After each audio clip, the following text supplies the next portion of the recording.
Hi అండి. రోజా కొమ్మలు ఇలా నల్లగా ఎండిపోతూ ఉంటాయి కదా! ఇది డైబ్యాక్ ప్రాబ్లమ్ అండి. సో, ఎండు తెగులు అంటారు. ఇలా డైబ్యాక్ ప్రాబ్లమ్‌కి ఇలా మనం 45 డిగ్రీస్ యాంగిల్‌లో అయితే ఎక్కడైతే ఎండిపోయిందో కొమ్మ అలా కట్ చేసుకోవాలి.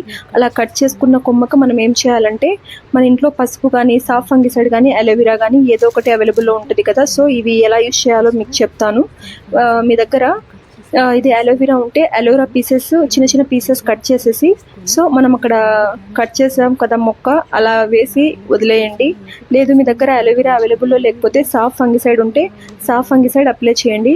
ఈ సాఫ్ ఫంగిసైడ్ అనేది మీకు ఆన్లైన్లో కూడా దొరుకుతుంది, లేకపోతే ఏదైనా ఎరువుల షాప్లో దొరుకుతుంది.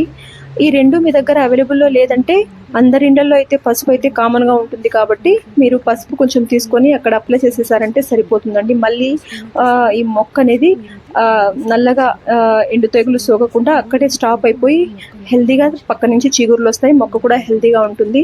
మీ ఇంట్లో కూడా ఇలా కొమ్మలు ఎండిపోతే ఇలా ట్రై చేయండి, ఖచ్చితంగా ప్రాబ్లం సాల్వ్ అవుతుంది. అయితే మళ్ళీ డ్యామేజ్ కాదు మీకు.